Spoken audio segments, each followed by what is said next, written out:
Mereka belum pernah melihat surga-surga itu ya Allah. Karena Allah lanjut bertanya, "Fakaifa law ra'awha?" Bagaimana kalau hamba-hambaku ini melihat surga itu? Maka para malaikat mengatakan mereka pasti jauh lebih berharap lagi bisa masuk surga, dan mereka akan berjuang semaksimal mungkin untuk bisa masuk surga. Kemudian Allah lanjut bertanya, "Famimma yasta'idunani?" Mereka berlindung kepadaku dari apa? Maka para malaikat mengatakan, "Minan nar," dari api neraka. Maka Allah lanjut bertanya, "Fahal ra'auha?" Apakah mereka sudah lihat api neraka? Maka para malaikat mengatakan, enggak, mereka belum pernah lihat neraka. Kemudian Allah lanjut bertanya, bagaimana kalau mereka lihat neraka? Maka para malaikat itu mengatakan, kalau mereka melihat neraka itu, maka mereka bakal seberusaha mungkin untuk menjauhkan diri dari api neraka. Kemudian Allah Azza wa Jalla mengatakan, "Fa inni usyhidukum bi anni qad ghafartu lahum." Aku persaksikan di hadapan kalian semua wahai malaikat, bahwasanya aku sudah ampuni dosa mereka semua. Ya salam. Jadi kita dapat ampunan dari Allah Azza wa Jalla. Tapi hadis ini enggak berhenti di sini. Kemudian ada satu malaikat yang mengatakan kepada Allah Azza wa Jalla, "Ya Rabb, fihi fulan." Di situ ada si fulan, kata malaikat ini. Dia enggak duduk di situ untuk belajar, enggak. Ya dia kebetulan duduk di situ karena ada hajat. Ya mungkin dia butuh kamar mandi atau butuh ngadem dan sebagainya. Karena Allah Azza wa Jalla mengatakan, "Ulaika qaumun la yaskhar bihim jalisuhum." Mereka nih orang-orang yang duduk di majelis ilmu itu adalah teman yang enggak akan bikin rugi teman yang duduk sama mereka. Ya salam. Jadi kita semua duduk di sini walaupun cuma iseng, kebetulan ternyata ada kajian nih, ya udah ikut aja deh, kebetulan gitu kan. Tapi itu dapat ampunan dari Allah Azza wa Jalla. Dan masih banyak lagi keutamaan-keutamaan menuntut ilmu yang Allah sebutkan. Baik. Kemudian terkait masalah istiqamah, kita sudah sebutkan bahwasanya istiqamah ini merupakan PR seumur hidup. Bukan setelah kita belajar nih sekarang, kemudian setelah ini kita bisa langsung istiqamah lah. Kita butuh effort, butuh sedikit usaha. Bukan sedikit, bahkan usaha yang besar untuk bisa istiqamah sampai ajal menjemput. Baik. Kita masuk ke dalam pembahasan intinya. Apa itu istiqomah? Ada yang bisa mendefinisikan? Istiqomah ini udah bahasa Indonesia kan? Bukan nama perempuan ya? Bukan nama perempuan, istiqomah. Istiqomah. Udah bahasa Indonesia ini? Istiqomah. Ada yang tahu? Apa? Selalu. Selalu. Boleh, agak dekat. Ada bahasa Indonesianya? Ahsan. Konsisten. Bahasa Indonesia istiqamah adalah konsisten. Tapi itu dari bahasa ya. Namun dari syariat, apa sih yang dimaksud istiqamah? Maka istiqamah menurut Imam Ibnul Qayyim Al-Jauzi, beliau mengatakan al-istiqamah 'indal ulama luzumu ta'atillah. Al-istiqamah 'indal ulama luzumi ta'atillah. Istiqamah di sisi para ulama adalah selalu konsisten melakukan ketaatan kepada Allah Azza wa Jalla. Simple. Itu istiqamah. Jadi kalau ada di antara kita yang udah sampai detik ini konsisten melakukan sebuah amal ibadah, maka dia udah istiqamah. Tinggal tugasnya satu lagi, sabar sampai mati. Tinggal sabar sampai mati. Maka nanti kita akan sebutkan beberapa kiat supaya kita bisa istiqamah. Sebenarnya kiat untuk istiqamah ini sangat-sangat banyak. Karena istiqamah ini dipengaruhi oleh faktor-faktor yang banyak. Dipengaruhi oleh faktor-faktor yang banyak. Namun kita akan sebutkan 5 saja, yang itu semua insya Allah menjadi sebab utama kita bisa istiqamah di atas jalan Allah Azza wa Jalla. Kemudian dalil-dalil yang menjelaskan tentang istiqamah banyak. Di antara firman Allah Azza wa Jalla di surat Hud. Di surat Hud. Surat ke-11 ayat 112. Surat ke-11 ayat 112. Di mana Allah Azza wa Jalla berfirman, "Fastaqim kama umirt." Istiqamahlah kamu wahai Muhammad sebagaimana engkau diperintahkan. Ini merupakan dalil, kata para ulama, merupakan ayat yang cukup berat untuk Nabi SAW. Bahkan disebutkan di sebagian athar, ada seorang sahabat yang bertanya kepada Nabi SAW, "Ya Rasulullah, bagaimana bisa orang-orang Hud dan Thamud itu membuat rambutmu menjadi putih?" Maka Nabi SAW membacakan firman Allah Azza wa Jalla, "Fastaqim kama umirt." Karena nama istiqamah di atas jalan Allah Azza wa Jalla, di atas perintah Allah, sulit, gak mudah, banyak gangguannya. Kemudian Imam Ibnu Katsir rahimahullah menyebutkan, setelah menyebutkan ayat ini, sebuah tafsir di mana sebuah faedah yang luar biasa dari ayat ini, yaitu istiqamah merupakan sebab pertolongan Allah turun kepada kita. Istiqamah merupakan sebab pertolongan Allah turun kepada kita. Jadi kalau kita merasa kok belum ditolong-tolong sama Allah Azza wa Jalla? Coba lihat, kita istiqamah nggak melakukan ketaatan kepada Allah Azza wa Jalla? Kalau kita nggak istiqamah, misalnya kita nggak ditolong sama Allah, kok ini permasalahan banyak, nggak berujung-ujung ini, kenapa? Coba lihat diri kita. Apakah ketaatan yang kita lakukan sudah kita konsistenkan atau belum? Jangan-jangan sholatnya masih bolong-bolong, kayak jalanan aspal gitu, banyak lubangnya, belum ditambal. Sholat kadang 5, kadang 4, kadang 3, kadang 2, kadang nggak dulu deh, besok lagi. Atau kadang dijamak 5 sholat ke besok semua, jadi 10 sholat besok. Ini ya Rob. Jadi ya konsisten itu bukan begitu ya. Konsisten itu tetap melaksanakan ibadah pada waktunya. Dan terkait masalah istiqamah, Allah Azza wa Jalla juga berfirman di surat Fussilat ayat 30 sampai 32. Ini ayat yang luar biasa. Antum perhatikan, ini ayat luar biasa banget. Ini ayat kalau kita renungi secara mendalam, kita baca tafsirnya, kita baca makna-maknanya, demi Allah kita nggak akan takut mati. Kita nggak akan takut mati. Kita semua jujur ya, takut mati kan? Anda juga. Semuanya takut mati, benar? Nggak ada yang enggak. Itu manusiawi. Itu manusiawi. Tapi coba dengarkan firman Allah Azza wa Jalla ini. Ini insya Allah bikin kita itu jadi, ya udah deh kalau gitu mati aja deh, enggak lah. Maksudnya ketika kematian akan datang menjemput kita, agak tenang kita. Allah Azza wa Jalla berfirman surat Fussilat ayat 30 sampai 32, innal ladzina qalu rabbuna Allah tsumma istaqamu. Sungguhnya orang-orang yang mengatakan kami beriman kepada Allah dan istiqamah dengan kalimat ini. Tatanazzalu alaihimul malaikatu alla takhafu wa la tahzanu. Nanti akan turun kepada mereka malaikat yang memberikan kabar gembira kepada mereka, la takhafu wa la tahzanu. Jangan takut, jangan sedih. Antum perhatikan. Syekh Ibnu Utsaimin rahimahullah mengatakan, turunnya malaikat ini itu ketika kematian datang. Ketika kematian datang. Kalau kita sudah ada di kasur menjelang detik-detik kematian kita, wallahi kita bakal takut setakut-takutnya. Karena kita tahu setelah ini kita akan berpisah sama dunia, berpisah sama keluarga, meninggalkan harta yang kita udah kumpulkan, meninggalkan jabatan yang kita emban, semuanya kita tinggal. Benar? Baik. Kalau misalkan kita analogikan dulu, antum tinggal di sebuah rumah kontrak, diusir paksa, dan antum nggak bisa melawan karena bukan rumah antum, terus antum nggak bisa bayar lunas. Gimana rasa antum? Pusing nggak? Pusing banget dong. Apalagi ada anak yang masih kecil, ada istri, barang-barang masih banyak, bingung besok tinggal di mana malam ini. Pusing kan? Demikian juga ketika kita mau mati, kita dipaksa keluar dari dunia ini, sedangkan kita belum siap, dipaksa keluar, dan kita belum ada persiapan yang banyak. Karena yang namanya kematian datangnya mendadak semua. Gak ada yang besok kamu mati ya, gak ada yang kayak gitu. Semuanya mendadak.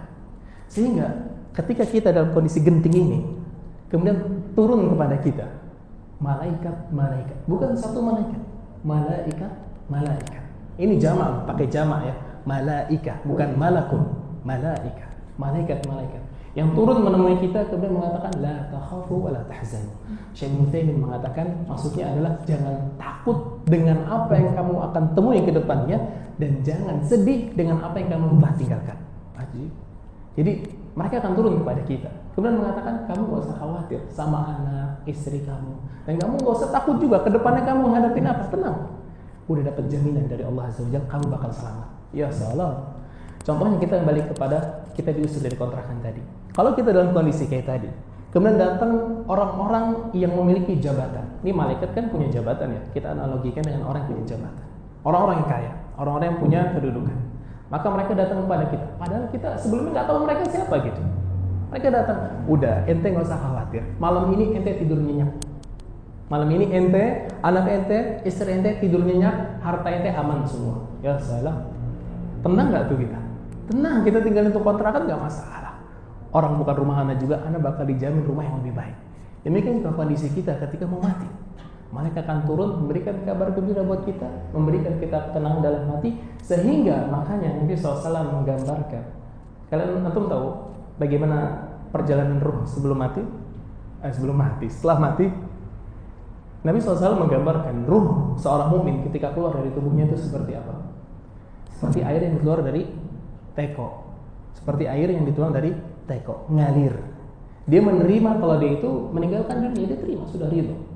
Tapi kebalikannya, orang-orang yang kafir, Nabi SAW menggambarkannya seperti apa? Seperti sebuah tongkat yang di situ ada paku-paku yang keluar, kemudian dililit dengan kain handuk yang basah. Antum bayangkan, kain handuk itu kita paksa untuk tarik bagaimana? La haula wala quwata illa billah. Rusak gitu, ya kan handuknya. Dan ini bayangkan, ini ruh yang ditarik. Ruh yang ditarik. Itu inti dari jasad kita. Makanya setelah mendengar ayat ini, biasanya kita akan lebih tenang hati kita. Karena kita tahu tenang aja. Kalau kita istiqamah, insya Allah nanti malaikat akan turun memberikan kita gambar gembira sehingga kita bisa tenang hidup, bisa tenang ketika kita mati maksudnya. Kemudian Allah Azza wa Jalla mengatakan, wa abshiru bil jannati allati kuntum tu'adun. Nah, malaikat-malaikat ini setelah mengatakan enggak usah sedih, enggak usah takut, nih buat kamu surga yang udah dijanji-janjikan sama Allah Azza wa Jalla. Ya salam, tenang dong hati kita, ya enggak? Tenang banget itu. Kita udah enggak ketakutan lagi. Kan kita selama sekarang ya, memikirkan yang namanya mati aja udah mengerikan. Bagaimana perjalanan setelah kematian? Itu perjalanan yang mengerikan. Di kuburan kita ditanya malaikat Munkar Nakir. Sebelum itu kita dibawa ke atas langit, ya kan? Kemudian dibalikin, ditanya di alam kubur Munkar Nakir. Kemudian kita dibangkitkan di padang mahsyar, dihisab, di mizan, haud, sirat, udah masih panjang perjalanan. Ujungnya cuma dua, surga atau neraka. Masalahnya kita nggak tahu kita termasuk yang mana. Makanya istiqamah ini penting. Kemudian Allah Azza wa Jalla lanjut mengatakan, nahnu awliya'ukum fil hayatid dunya.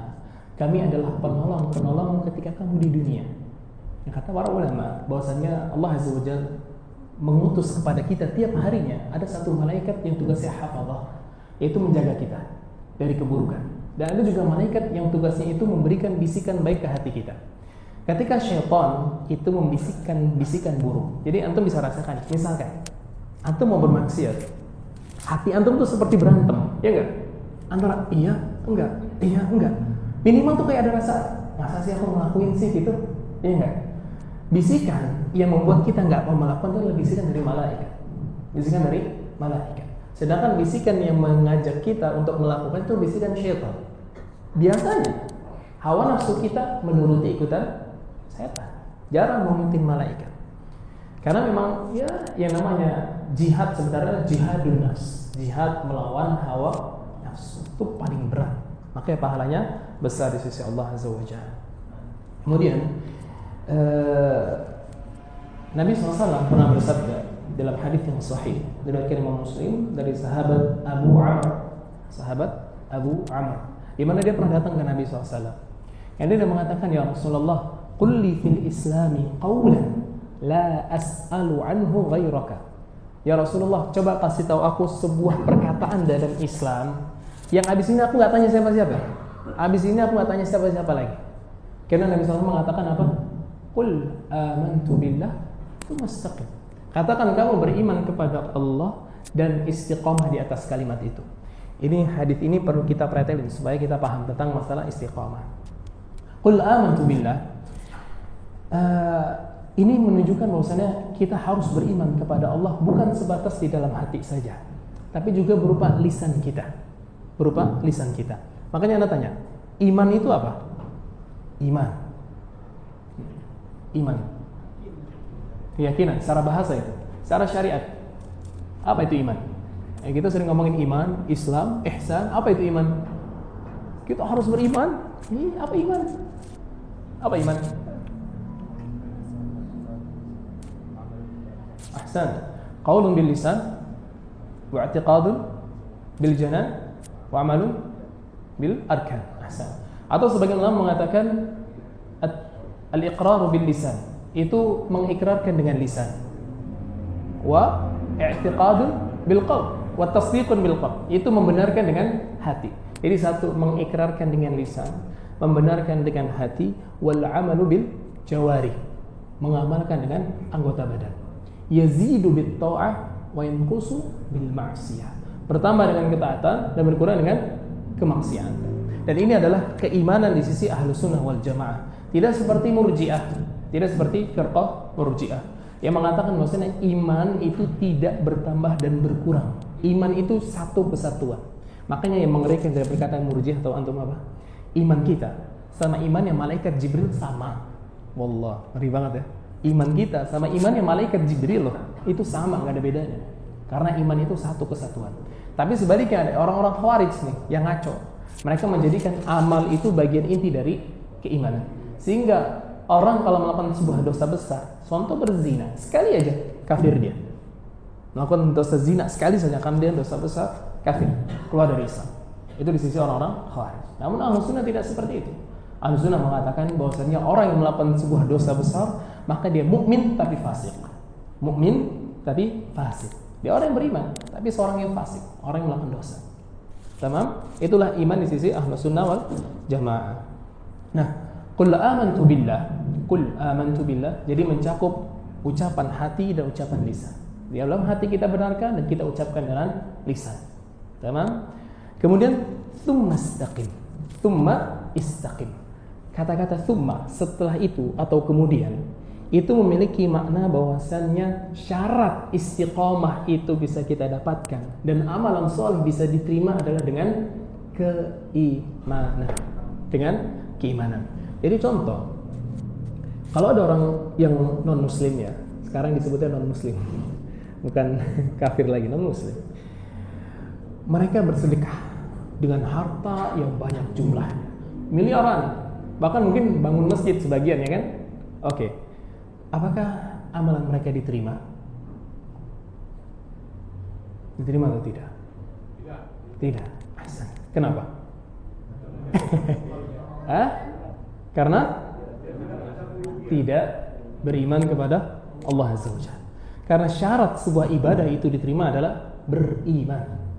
Ya, syarat sebuah ibadah itu diterima adalah beriman. Kalau orang nggak beriman, nggak akan diterima. Makanya antum tahu, Aisyah radhiyallahu anha itu pernah bertanya kepada Nabi SAW. Dia pernah menyebutkan nama seorang tokoh Quraisy kafir, udah mati. Cuman ini orang dermawannya luar biasa. Itu orang, masya Allah, infakin hartanya dan sebagainya. Maka Nabi SAW mengatakan, Aisyah bertanya, apakah sedekah-sedekah dia bermanfaat buat dia di akhirat? Maka Nabi SAW mengatakan, enggak ada manfaatnya. Kenapa? Karena dia menghilangkan satu kunci untuk amalan-amalan itu diterima, keimanan. Makanya tentang orang-orang kafir itu, semua amal baiknya dibalas sama Allah di dunia langsung, tunai, nggak ditunda-tunda, langsung dibalas. Dia sedekah langsung diganti. Maka itu jangan heran orang kafir itu sedekah makin kaya, karena memang Allah bikin begitu. Beda sama kita. Kalau kita sedekah, tenang aja, Allah ganti. Cuma belum tentu dengan harta, bisa yang lain. Cuma kalau orang kafir, dunianya diganti langsung. Supaya liyazdadu ithma, supaya dosanya makin nambah. Jadi dia semakin yakin kalau apa yang dia anut itu benar. Sehingga makin kafir, makin jauh dari Allah Azza wa Jalla. Nah, kemudian kita masuk ke dalam kiat-kiat untuk istiqamah. Namun sebelum itu ada sebuah fenomena yang terjadi di tengah-tengah kita. Kita disebutkan bahwasanya istiqamah itu di mana tempatnya? Belum disebutkan ya. Istiqamah tempatnya di mana? Di mana? Kaki. Oh, hati. Hati aja. Yakin. Istiqamah. Di mana istiqamah itu? Tempat istiqamah. Istiqamah itu di hati dan di anggota badan. Istiqamah itu di hati dan di anggota badan. Kalau ada orang beriman, dia mengatakan saya istiqamah, tapi nggak pernah sholat 5 waktu, kita katakan dia istiqamah? Lah, ente berdosa, ya. Atau sebaliknya, orang nggak beriman, tapi rajin sedekah kayak tadi, kita katakan dia istiqamah? Tidak. Makanya dua hal ini harus ada, istiqamah di dua tempat, hati dan anggota tubuhnya. Hatinya istiqamah dengan keimanan dan tubuhnya mengikuti apa isi hatinya. Dia seorang yang beriman, dia mengamalkan amal saleh. Inilah istiqamah. Nah, ada sebuah fenomena yang terjadi di tengah-tengah kita sekarang. Sebagian saudari-saudari kita mengatakan, kenapa sih kamu nggak mau berhijab? Ya, aku hijabin hati dulu deh. Oke, pertanyaannya, apakah ini sebuah statement yang benar atau salah? Kenapa salah?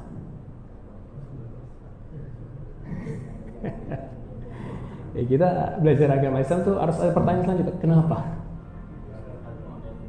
Karena Hasan tidak istiqomah. Karena dia hanya mengucapkan dengan lisan dan tidak mengamalkan dengan anggota badannya. Hatinya mungkin dia beriman, istiqomah imannya. Cuman anggota badannya tidak istiqomah. Dia menolak itu. Dia udahlah, hati saya dijibat dulu. Cuma ini juga keliru. Kenapa? Karena hijab itu adalah sebuah kewajiban. Dan yang namanya kewajiban tidak ada tawar-menawar. Seperti sholat. Apakah boleh kita tawar? Anak nggak mau sholat 5 waktu, anak 3 dulu aja deh. Belum siap hati anak. Boleh ngomong gitu? La ilaha illallah. Demikian juga orang wanita. Anak, aku belum siap untuk berhijab. Setidaknya hati aku hijabin deh. Aku nggak jahat sama orang. Aku sholat, aku sedekah. Ini kita bilang benar? Ya, sebagiannya benar yang apa yang dia ucapkan. Cuma perbuatan dia untuk menghalalkan tidak berhijab, ini salah. Mengerikan ini. Ya, jadi kita perlu menasihati saudari-saudari kita yang seperti ini. Dan banyak ini ya, banyak sekali. Kemudian juga ada sebuah statement. Kita diskusi sedikit, nggak apa-apa ya. Ada orang yang mengatakan hidup itu harus balance antara ngejar dunia sama ngejar akhirat.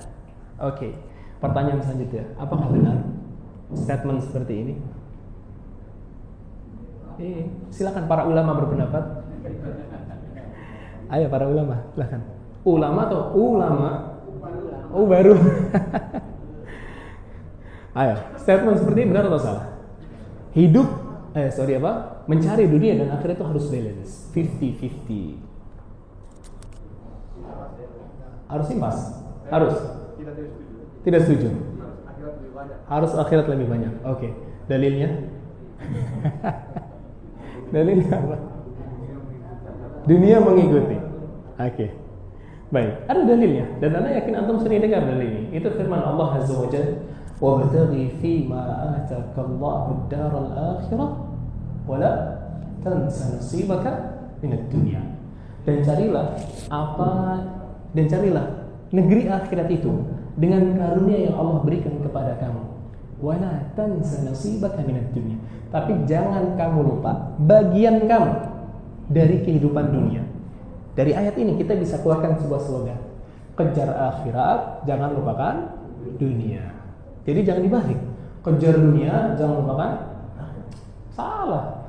Kita hidup di dunia itu tujuan untuk akhirat, bukan buat dunia lagi. Dunia ini udah lewat aja. Maka Nabi SAW pernah mengatakan, "Ma ana fid dunya illa karakibin istaghala tahta asy-syajarah thumma raha wa tarakaha." Aku ini sama kehidupan dunia itu seperti seorang pengembara. Tahu pengembara? Ya. Itu yang sedang beristirahat di bawah sebuah pohon, berteduh sebentar, istirahat ya kan, santai-santai, capek habis jalan. Kemudian kita tinggalkan. Itu pohon, itu adalah dunia. Sebentar. Makanya umur umat ini berapa tahun rata-rata? 60 sampai 70 tahun. Sedikit yang bisa lebih dari itu, banyak yang kurang dari itu. Makanya yang umur udah 60 itu siap-siap. Itu siap-siap. Benar. Siap-siap. Karena sudah sampai pada titik-titik akhir dari kehidupan, sehingga digunakan amalnya untuk suatu hal yang bermanfaat. Baik, kita masuk ke dalam kiat pertama. Yang pertama adalah agar kita bisa istiqomah adalah berdoa kepada Allah Azza wa Jalla. Istiqomah itu taufik dari Allah, pemberian. Gak bisa kita dapat begitu aja, gak bisa. Kecuali antum Imam Mahdi, beda cerita. Atau antum Nabi atau Rasul mungkin. Tapi kita manusia biasa, butuh minta kepada Allah Azza wa Jalla. Maka termasuk doa yang kita sering minta sama Allah Azza wa Jalla adalah ihdinas siratal mustaqim. Berapa kali sehari kita minta? 17 kali minimal. Ini kalau salat wajib doang ya. Belum ditambah yang sunnah-sunnah nih, berapa kali? Tiap hari kita minta istiqamah di jalan yang lurus. Ajibnya, para ulama menyebutkan, kalau seseorang sudah istiqamah di atas agama Islam, terus ngapain kita masih minta doa itu? Ya, selain itu rukun dalam sholat ya. Tapi mereka menyebutkan sebuah faedah, di mana ketika seorang muslim sudah istiqamah dengan agamanya, ini tingkatan pertama, dia istiqamah. Kemudian keduanya, naik ke tingkat kedua, dia terus membaca ihdinas siratal mustaqim. Itu dia minta kepada Allah Azza wa Jalla, semoga dikokohkan. Minta dikokohin, jangan sampai dibuang. Keistiqomahan ini dikokohin. Setelah itu apa? Dia udah kokoh, dia sudah dapat petunjuk, kemudian dia sudah istiqamah. Ternyata ada lagi tingkatan yang ketiga, itu minta ditambahkan kebaikannya. Sehingga orang yang sudah istiqamah, sehingga orang yang sudah tahu hidayah yang benar, agama Islam yang benar, istiqomah, kemudian nanti Allah tambahkan buat dia hal-hal baru lagi yang jauh lebih bermanfaat buat dia, ilmu lah, harta lah, dan sebagainya. Kebaikan yang ditambah sama Allah Azza wa Jalla. Itu disebutkan sama para ulama.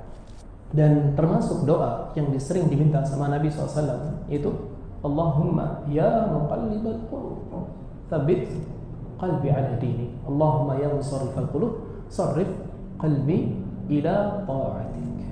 Wahai Rabb yang maha membolak-balikan hati, teguhkan hatiku ini di atas agama.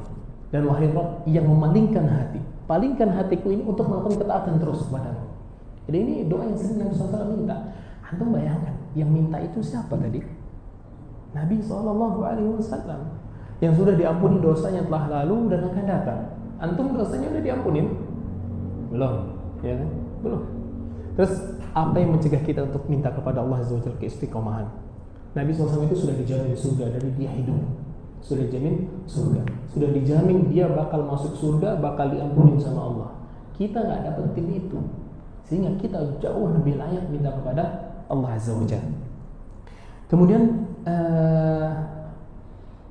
yang kiat yang kedua adalah sibukkan diri dengan menuntut ilmu. Agar kita semua bisa istiqamah, kita harus banyak belajar. Kita harus banyak belajar.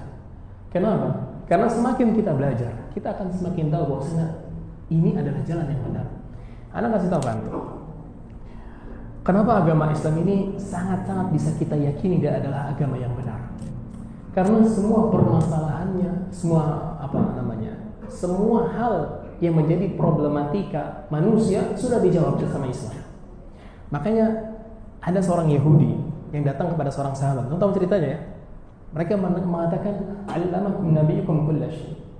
Mereka ini mencemooh, Nabi kalian udah ngajarin kalian semua hal kan ya? Maka sahabat ini mengatakan, "Allamana nabiyuna kulla syai, hatta al-qiraah." Iya, Nabi kami sudah ngajarin kita semua hal sampai buang hajat diajarin. Anda tanya kantor, ada nggak agama lain yang mengajarkan tentang tata cara buang hajat? Tidak ada. Tidak ada. Sahih, tidak ada.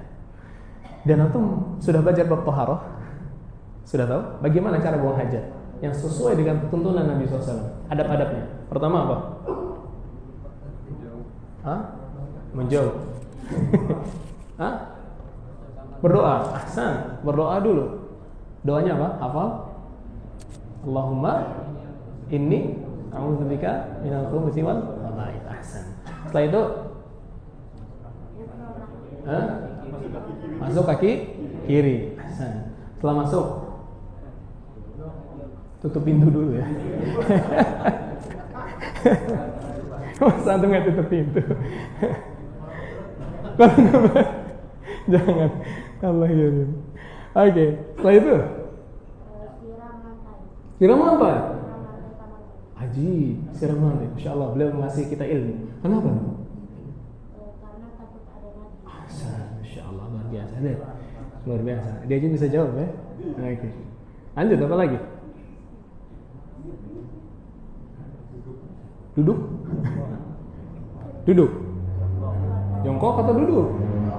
Jongkok. Yakin? Yakin? Nabi SAW jongkok? Yakin nih jongkok, yakin? Jongkok atau duduk ini? Jongkok. Kemudian tidak menghadap kiblat. Itu ada permasalahan yang lebih dalam lagi ya, terkait masalah menghadapnya. Tapi lagi apa lagi? Airnya gimana airnya? Boleh nggak pakai batu? Boleh. Tentu bayangin kalau di agama lain mungkin ya, kalau misalkan mereka mensyaratkan suci itu harus pakai air, repot itu, setengah mati itu. Contoh aja misalnya lagi naik gunung ya kan, nggak bawa air minum nih, air susah dicari, apalagi di gurun pasir, gimana cepoknya? Bingung deh. Yang ada diam di situ. Tapi alhamdulillah Islam memberikan kemudahan. Bisa dengan istijmar. Ada dua ya. Cara mensucikan dari kotoran itu ada dua, istinja atau istijmar. Istinja itu menggunakan air, istijmar itu menggunakan benda padat yang suci. Benda padat yang suci, batu lah, daun lah, tisu lah, kain lah, bebas. Itu dalam Islam. Itu masalah buang hajat aja udah diperhatikan sebegitu detailnya. Bahkan kita aja tidak boleh deket-deketan kan apalagi buang hajat, kecuali buang air kecil. Kalau buang air besar itu harus berjauhan. Tapi buang air kecil boleh. Ya, itu disebutkan sama Al-Amir As-San'ani dalam Subul Salam bahwasanya buang air kecil boleh sebahan. Tapi kalau buang hajat nggak boleh. Karena berdasarkan hadis-hadis yang ada, Nabi SAW itu kalau buang hajat yang besar menjauh. Tapi kalau buang air kecil, ya siapa aja di dekat beliau, yang penting madep tembok dia. Buang kecil. Ala kulihat. Tapi agama kita sudah mengajarkan kita semua hal, sehingga membuat kita yakin banget, oh iya ya. Masalah sepele itu jadi perhatiin loh. Apalagi yang lebih besar. Antum bisa perhatikan kalau belajar masalah politiknya dalam Islam. Mantep itu. Andai kata nih politik mau diterapin model kayak gini, tentram negara ini, bukan negara ini, dunia ini tentram. Wallah. Zakat, paling simpel zakat. Andai kata zakat itu diterapkan ya, 2,5% dari harta yang diwajibkan untuk zakat, dari setiap orang kaya diambilin. Maka nanti akan kejadian seperti kejadian di zamannya Umar bin Abdul Aziz. Belum tahu? Umar bin Abdul Aziz itu jadi khalifah berapa tahun? 2 tahun. 2 tahun. Tapi selama 2 tahun itu tidak ada orang yang butuh zakat. Paham gak? Tidak ada orang yang butuh zakat. Anda tanya dulu, siapa orang yang boleh menerima zakat? Fakir miskin, toh? Oke. Kok bisa sampai orang nggak butuh zakat? Ini gimana coba? Zakatnya berhasil tersebar. Jadi harta dari orang kaya itu udah dibagiin semua, sehingga orang miskin ini nggak kebingungan. Bahkan dikisahkan bahwasanya amilnya Umar bin Abdul Aziz datang bawa beberapa dinar untuk orang yang dulu dinyatakan miskin. Ketika sampai depan rumahnya, nggak usah, kasih tetangga sebelah. Aku juga. Subhanallah. Andai kata diterapin kayak begini, ya salam, dunia ini pasti tentram. Tamam. Kemudian yang ketiga, setelah kita menyibukkan diri dengan menuntut ilmu, keimanan kita bertambah, keilmuan kita tentang Islam semakin bertambah, semakin yakin dengan Islam, maka dakwahkan ilmu. Ini kiat yang ketiga, mendakwahkan ilmu. Ikhwan sekalian, mendakwahkan ilmu bukan seperti ini. Ya, jangan dipersempit. Mendakwahkan ilmu bukan seperti ini. Nggak harus antum jadi ustadz, doktor, profesor, almarhum. Itu nggak harus untuk buat di sini. Jadi ada gelar yang kita semua sudah dapat gelar tuh, candidate ALM, ya, semua dari kita itu. Tapi nggak harus kita itu duduk di sini harus jadi maksudnya berdakwah itu nggak harus jadi ustaz, nggak harus. Antum punya HP sekarang, ya kan? Itu kan bisa kita nge-share di status nasihat-nasihat singkat, poster dakwah, kajian live sekarang di-share, ya kan? Orang mencet, ya salah, oh ada kajian didengerin, antum dapat faedahnya. Nabi SAW mengatakan ad-dalu 'alal khairi kafa'ilihi. Orang yang mengajar atau mengarahkan kepada kebaikan, dia dapat pahala sempurna, tenang aja, nggak akan dikurangi. Ya salah kan kalau kayak gitu, tenang hati kita tuh. Dakwah. Nah, dengan dakwah juga kita akan sadar bahwasanya kita itu harus mengamalkan apa yang kita dakwahkan. Makanya Allah Azza wa Jalla berfirman di surat As-Saff, ya ayyuhalladzina amanu lima taqulu ma la taf'alun. Wahai orang yang beriman, kenapa kalian mengucapkan sesuatu yang kalian enggak amalkan? Kenapa? Kabur maqtan 'inda Allah an taqulu ma la taf'alun. Sungguh besar dosanya di sisi Allah kamu mengucapkan sesuatu yang kamu enggak kerjakan. Maka nih faedah. Antum tahu siapa bahan bakar pertama api neraka? Siapa ya? Bukan apa? Siapa? Manusia berarti kan, bukan hewan ya? Siapa? 3 golongan. Ahsan. Siapa? 3 golongan. Nih, antum dengerin. 3 golongan orang yang pertama bakal jadi bahan api neraka pertama kali. Siapa? Syuhada.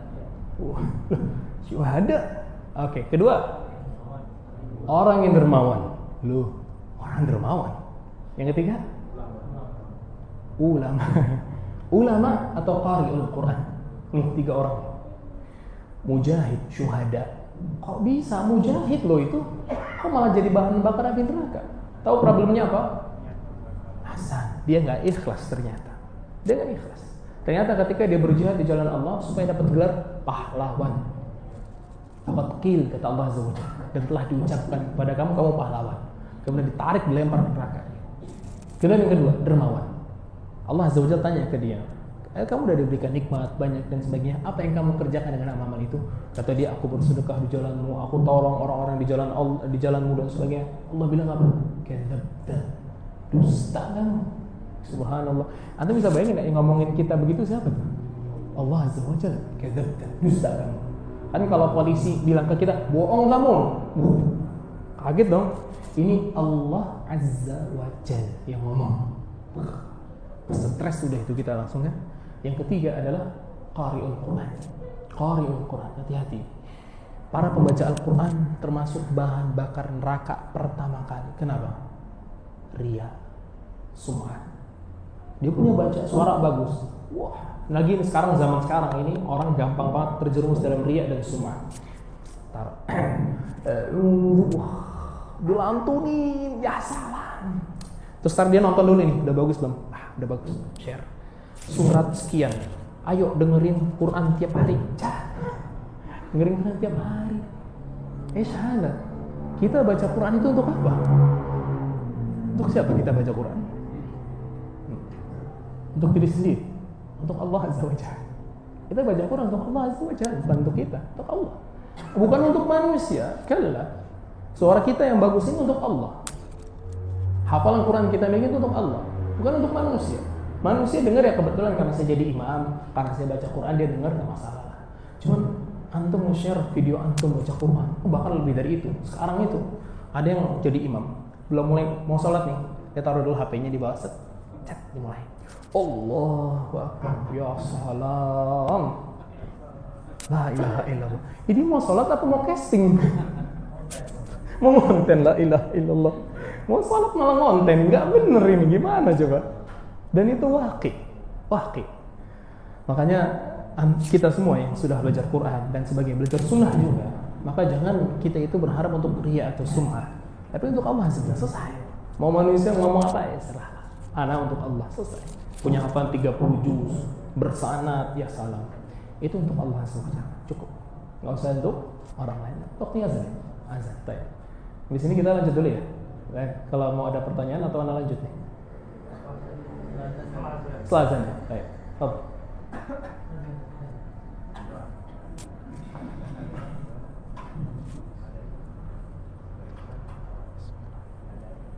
Allahu Akbar,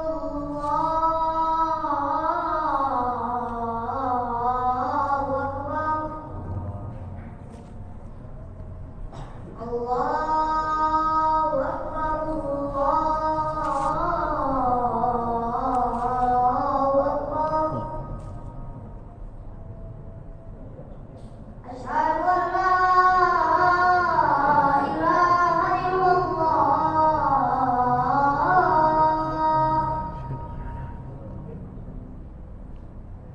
Asyhadu an la ilaha illallah.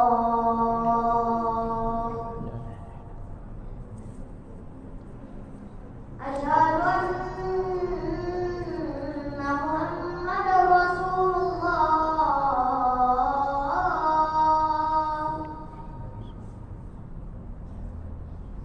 Asyhadu anna Muhammadar Rasulullah.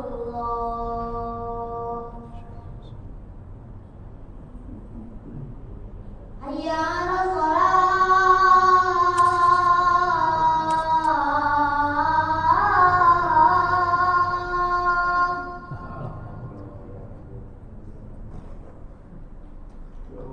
Hayya 'alas shalah.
wassalatu wassalamu ala Rasulillah wa ala alihi wa sahbihi wa man wala.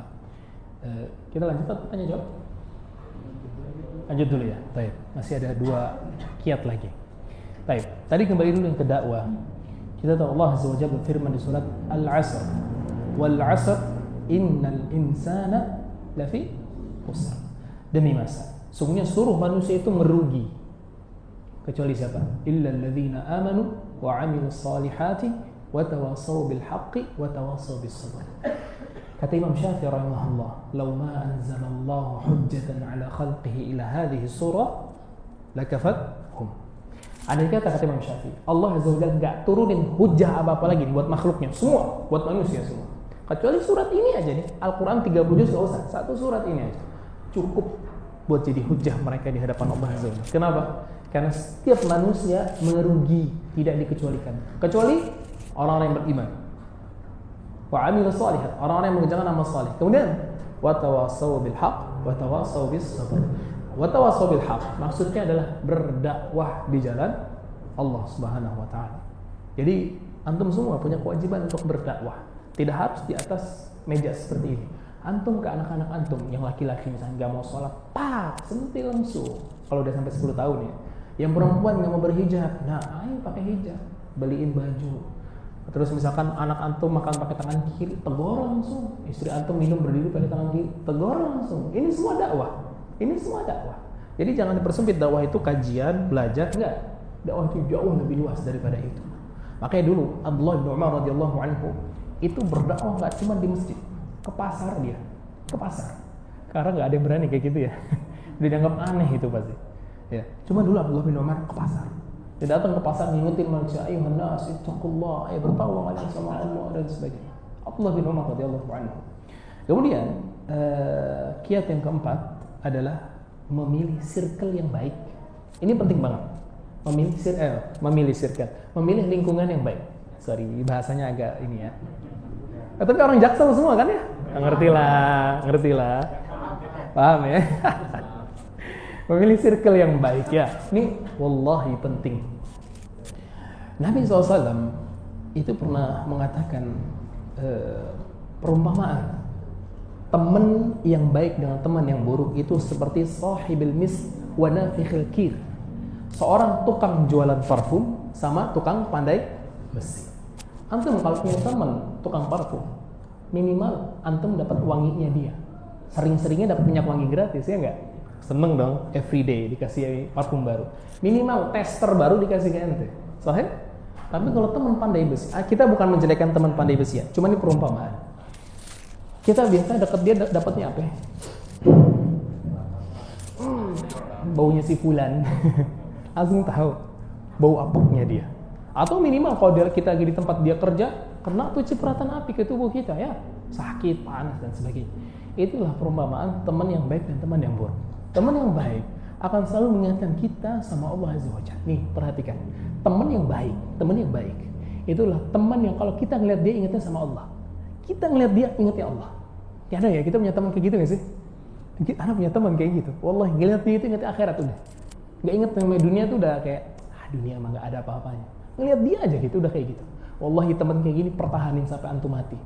Dia bakal jadi orang pertama yang paling tulus mendoakan antum. Wallahi. Dia bakal jadi orang pertama yang paling tulus mendoakan antum. Karena nanti pertemanan antum itu karena Allah. Tapi sebaliknya, kalau teman-teman ngingetin kita sama dunia, ketemu sama dia, mobil lu udah di-upgrade apanya? Ya. Gue ganti pelek kemarin, bro. Kemarin gue baru beli rumah di Pondok Indah. Ya salam. Dunia terus yang dia omongin. Kemarin gue habis dapet proyek. Kemarin ini, kemarin. Dunia terus. Sholatnya kapan, bro? Nanti dulu. Nanti tunggu kaya dulu. Atau tunggu tua dulu ya, salah. Kalau masih hidup sampai tua ya. Kalau lagi proyek mati gimana coba kan? Belum ada persiapan. Itu ya. Jadi memilih teman yang baik itu sangat-sangat penting. Bahkan sangat menjadi pengaruh besar buat kita. Sama. Kemudian yang kelima adalah sabar. Ini kunci terakhirnya. Sabar. Nabi SAW pernah mengatakan, "Badiru bil a'mal fitanan." Bersegeralah kalian beramal pada waktu-waktu fitnah. Kaqita'il lailil madhlum. Seperti potongan malam yang gelap gulita.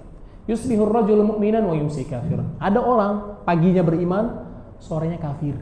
Wa yumsi mu'minan wa yusbihu kafiran. Sorenya beriman, sorenya kafir. Ini subhanallah, nah statement close statement ya. Ada kisah nyata. Ini mungkin antum belum pernah dengar atau mungkin sebenarnya udah dengar. Antum tahu kejadian-kejadian ketika gempa bencana alam lah ya, ketika Palu, kemudian Lombok dan sebagainya. Antum tahu waktu anak terjun untuk ikut misi kemanusiaan itu ya, kan donasi itu kenceng banget tuh ya. Di 1 bulan, 2 bulan, 3 bulan pertama kenceng sekali dari kaum muslimin.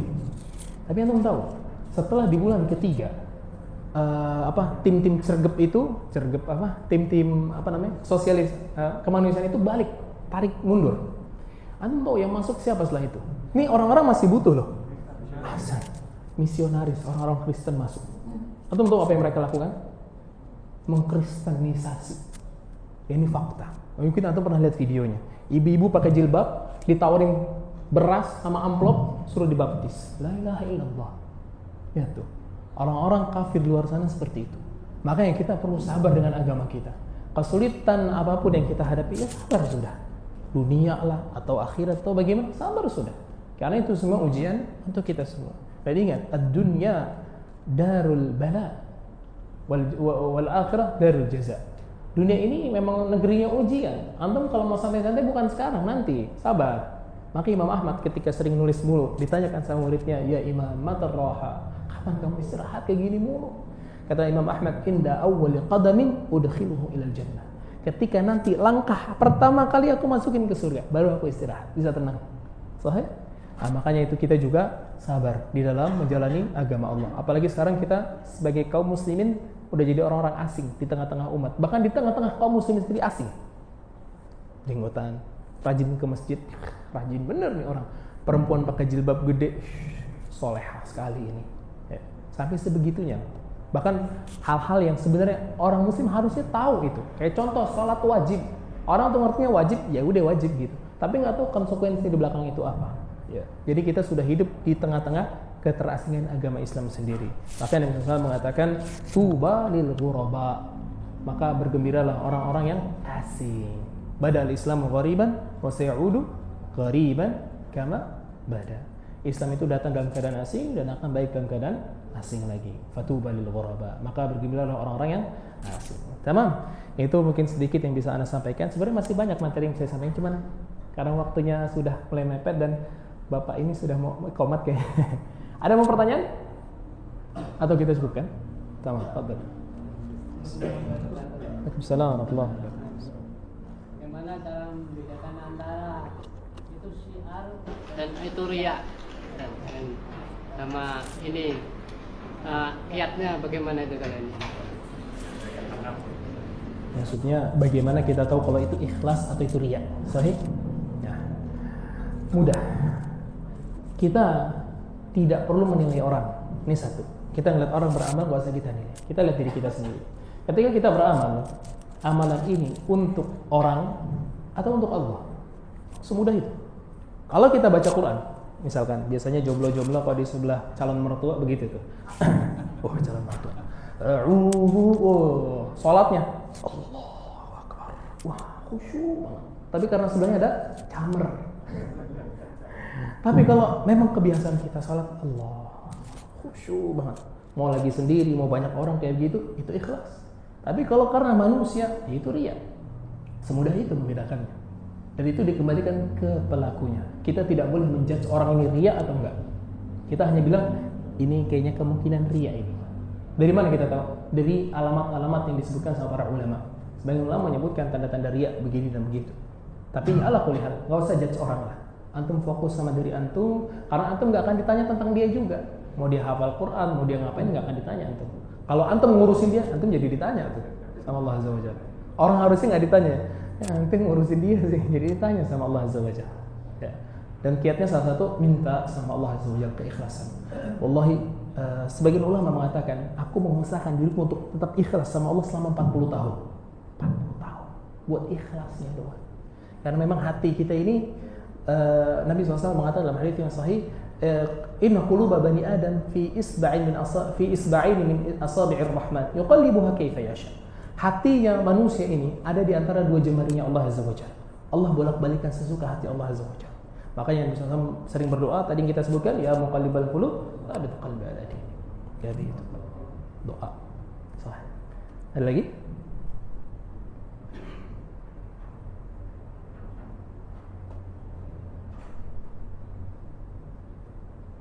Iya. Kalau manfaatnya dari istiqomah itu apa? Manfaatnya dari istiqamah. Sahih. Pertolongan Allah. Selain itu yang tadi Anda sebutkan selanjutnya dari surat Fussilat ayat 30 sampai 32 apa?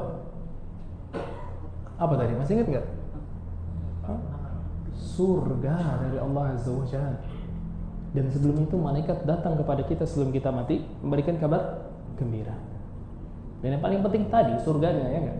Itu salah satu faedah dari kita istiqomah, surganya Allah Azza wa Jalla. Satu, Anda lupa sampaikan.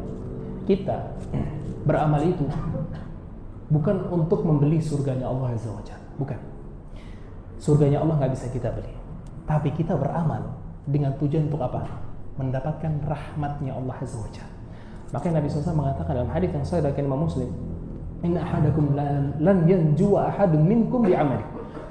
Kalian semua gak akan bisa selamat dari marahnya Allah atau dari nerakanya Allah dengan amalan-amalan kalian. Gak bisa. Kalian gak bisa dapat surga karena amalan kalian, gak bisa. Kemudian para sahabat bertanya, ya Rasulullah, wala anta, ya Rasulullah, sampai antum juga ya Rasulullah, nggak bisa. Nabi SAW, wala ana, sampai ana juga nggak bisa. Ana nggak bisa masuk surga karena amalan ana. Illa an yataghammada diyallahu bi rahmati minkum. Kecuali Allah Azza wa Jalla telah melimpahkan rahmatnya kepada aku sehingga aku dijamin masuk surga. Sehingga kita ini ketika beramal itu tujuannya untuk mendapatkan rahmat Allah, untuk mendapatkan rahmat Allah, bukan untuk membeli surga. Karena Nabi SAW mengatakan, ala inna sil'atallahi ghaliyah, ala inna sil'atallahi hiyal jannah. Ketahuilah bahwasanya barang dagangannya Allah itu mahal, dan barang dagangannya Allah adalah surganya. Dan kita nggak bisa beli surganya Allah Azza wa Jalla, nggak akan bisa. Tapi kita beramal untuk mendapatkan rahmatnya Allah Azza wa Jalla. Nggak ada? Ana yang bertanya. Tamam, cukup ya? Baik. Demikian yang bisa Anda sampaikan. Kalau antum dapati ada kekeliruan kata, maka itu dari Anda dan dari syaitan. Allah dan Rasulnya terlepas dari itu semua. Kita tutup dengan doa kafaratul majlis. Subhanakallahumma bihamdika asyhadu an la ilaha illa anta astaghfiruka wa atubu ilaik. Assalamualaikum warahmatullahi wabarakatuh.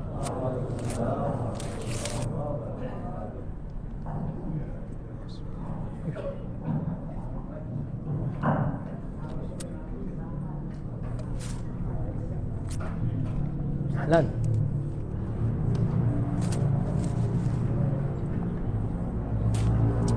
Siapa namanya? Hah? Ahmad Panggil Azami. Panggil Azam. Ini siapa namanya? Ahlan. Syam. Hisham? Syam. Namanya siapa nih? Gaza. Gaza. Siapa namanya? Hah? Alman. Alman.